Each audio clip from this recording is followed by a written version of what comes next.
gereja pesiaran, gereja wilayah yang di bawah paroki Tuhan. Jadi kita mempunyai namanya gereja pesiaran karena kami hanya penerus dari generasi sebelumnya. Ya. Jadi Sempu ini adalah gereja pesiaran dengan ikonnya salib suci itu yang ada di sini. Iya.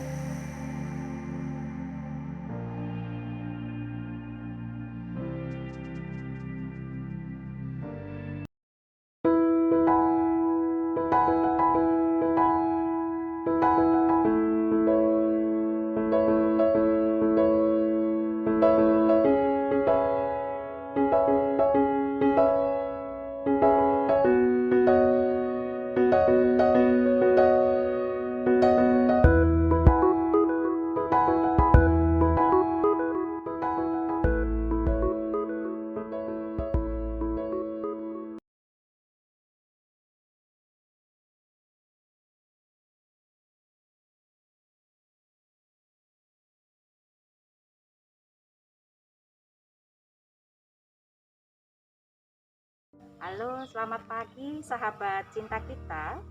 Pagi ini kembali kita bertemu di pelataran tempat doa Gereja Pesiarahan Salib Suci Gunung Sempu. Beruntung sekali pagi ini sahabat cinta kita bisa bertemu bertatap muka langsung dengan seseorang yang cukup punya andil di sini. Panggilan akrabnya Bapak Ketut. Selamat pagi Pak Ketut. Selamat pagi Bu. Apa kabar? Baik. Sehat Bapak? Sehat. Ibu Sehat. juga sehat Ji. J, matur nuwun Bapak. Begini Pak Ketut, saya kan taunya nama panggilannya Pak Ketut gitu toh. Nanti Pak Ketut siapa? Sementara sahabat cinta kita pengen tahu nih, boleh dong nama Ya. lengkap Bapak? Ji, nama saya Andreas Blasius Ketut Sudargo. Ya. Kebetulan saya menjadi koordinator wilayah Gereja Salib Suci Gunung Sempu ini. Baik, sudah berapa lama Bapak? Sudah 6 tahun. Oh, berarti sudah masuk periode kedua Iya, ya Bapak sudah. ya. Bapak Ketut sendiri kita singkat aja Gereja Salib Suci Gunung Sempu ini GSSGS begitu ya Pak. Ji. Ini merupakan gereja pesiaran. Mengapa disebut demikian Pak? Terima kasih. Jadi Gereja Salib Suci Gunung Sempu adalah gereja pesiaran, gereja wilayah yang di bawah paroki Tuhan. Jadi kita mempunyai namanya gereja pesiaran karena kami hanya penerus dari generasi sebelumnya. Ya. Jadi Sempu ini adalah gereja pesiaran dengan ikonnya salib suci itu yang ada di sini. Iya. Jadi gereja ini sudah berdiri 31 tahun yang lampau dan juga ada 4 wilayah serta 16 lingkungan. Wow. Serta 1.700 umat yang ada di gereja ini. Wah, cukup besar ya Pak, Ji. cukup luas Ji. Pusing nggak toh Pak sebagai koordinator wilayah Bapak mengatasi sekian banyak kakak? Jadi dikatakan pusing juga pusing, dikatakan tidak juga merupakan kewajiban kami. Kewajiban, harus tanggung Jadi jawab. Tuhan memberikan pada kami untuk ikut membantu mengembangkan gereja begitu Ji. Dengan dinamika yang ada, kami bersyukur. Semoga gereja ini semakin maju dan berkembang. Amin. Gitu.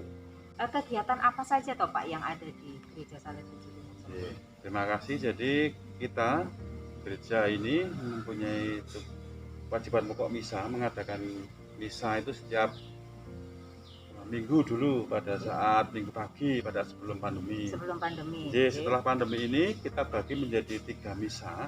Ada Sabtu sore per wilayah, Ya. Minggu sore juga per wilayah, Minggu pagi per wilayah dan Minggu sore per wilayah. Oh, begitu. Itu tugas yang utama. Dan kami juga punya kewajiban mengelola tempat pesiaran ini.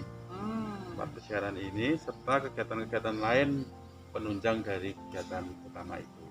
Oh, baik. Misa 3 kali itu berarti dengan luasan gereja yang ada untuk prokesnya cukup oke nih Pak? Siap Ibu, kami prokes tetap dengan standar protokol kesehatan. Ya. Dan kami juga berharap dan mengharapkan bahwa yang misa itu betul-betul umat dari wilayah yang telah disepakati. Oh begitu. Berarti ada petugas-petugas yang ikut mengawasi Ada. atau mengabsensi begitu ya Pak? J.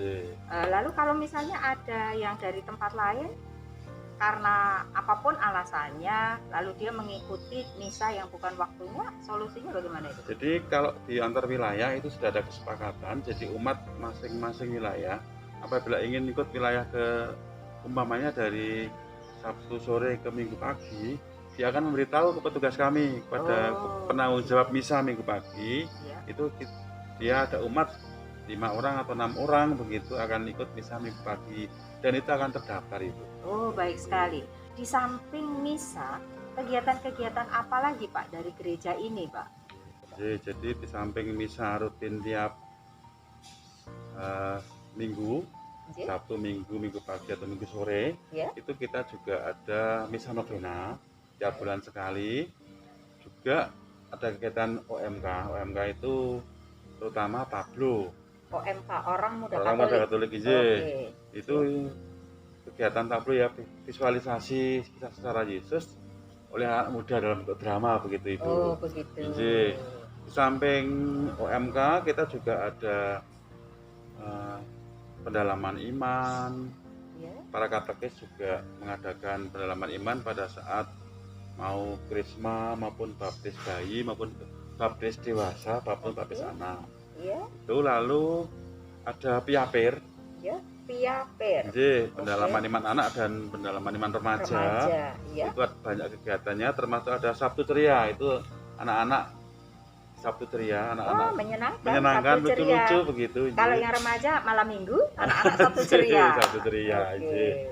Dan juga di samping tadi saya matur di awal, kami satu tim ya, termasuk ada kepanitiaan sendiri, kita punya kepengurusan di gereja ini.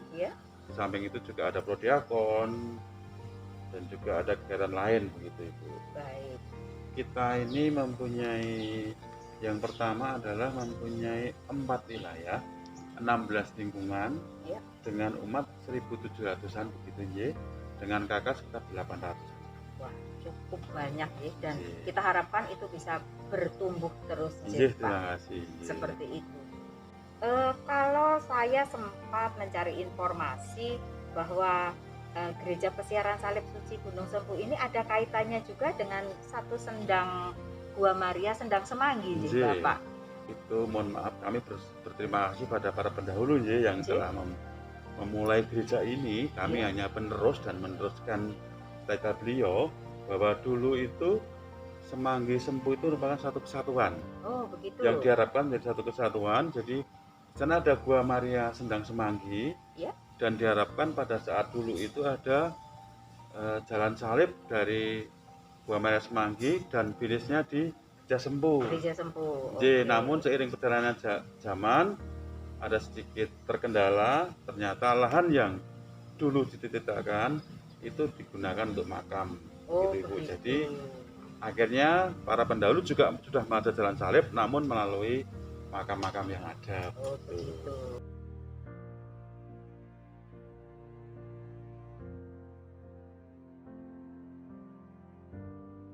Pembangunan kita mengacu pada keputusan paroki. Yang hal yang bersifat besar itu maupun kecil harus pengetahuan paroki. Jadi mungkin ada di depan ini ada Gua Maria Kerahiman yang dibangun oleh paroki.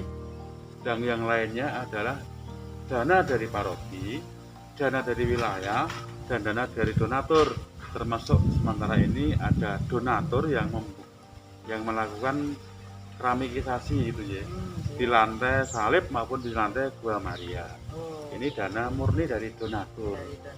Kami juga matur Ibu, monggo kami persilahkan bagi para donatur yang berkeinginan baik untuk ikut membangun Sempu, kami persilahkan. Baik, mungkin sedikit Pak Ketut bisa menyampaikan plan dalam jangka pendek ke depan tentang pembangunan Gereja Salib Suci Gunung Sempu ini, Pak.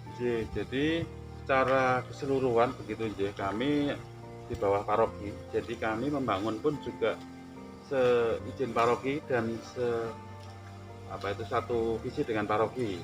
Jadi mohon maaf, kami sebelum ke matur sidapan, gereja Sempu adalah dulu gereja yang jauh, itu kurang ramah dengan orang tua dan dengan mohon maaf kendaraan tua.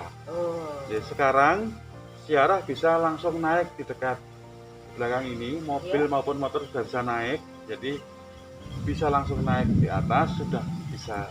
Jadi tidak seperti dulu lagi begitu J Harus sekarang. melalui anak J tangga yang banyak. sekarang Karena memang kontur tanahnya tanah memang di bukit, bukit Pak. J, di Bukit atas dengan bukit anak J. tangga yang begitu banyak. J.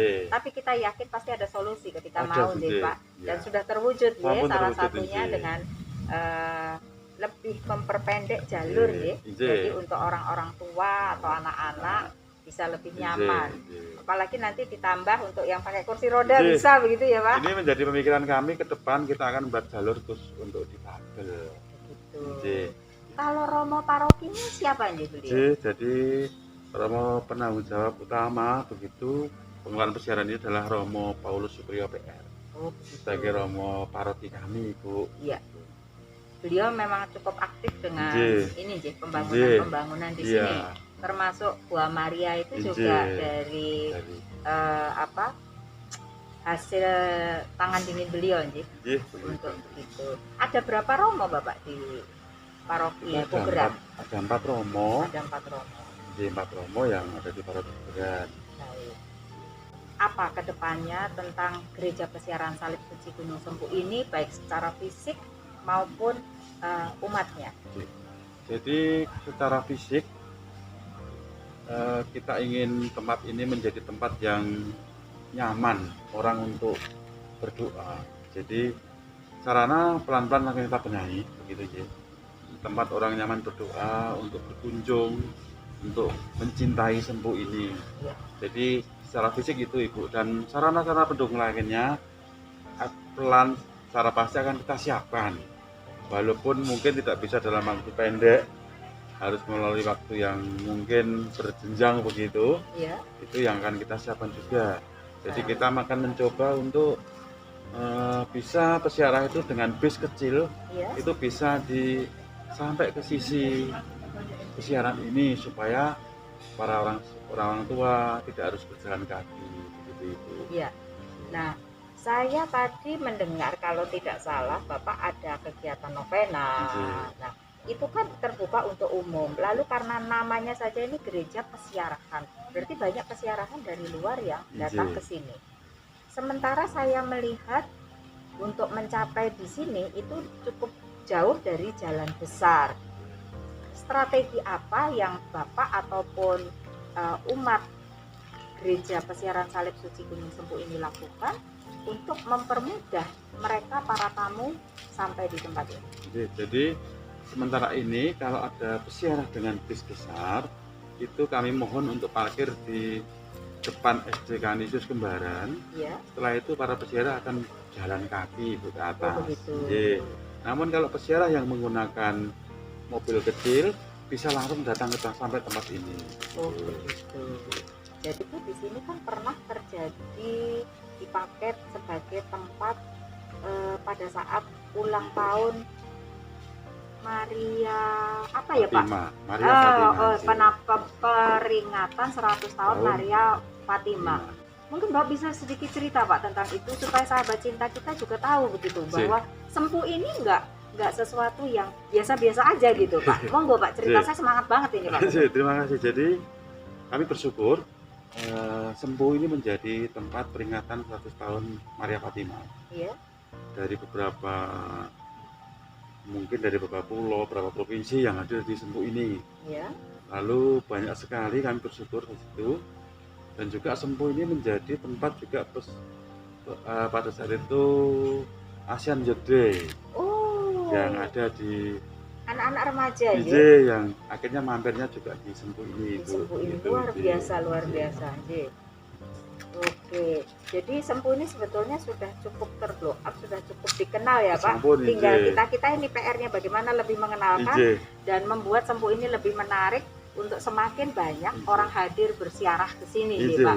Supaya kita ini bisa menjadi seperti tempat-tempat pesiaran yang lain.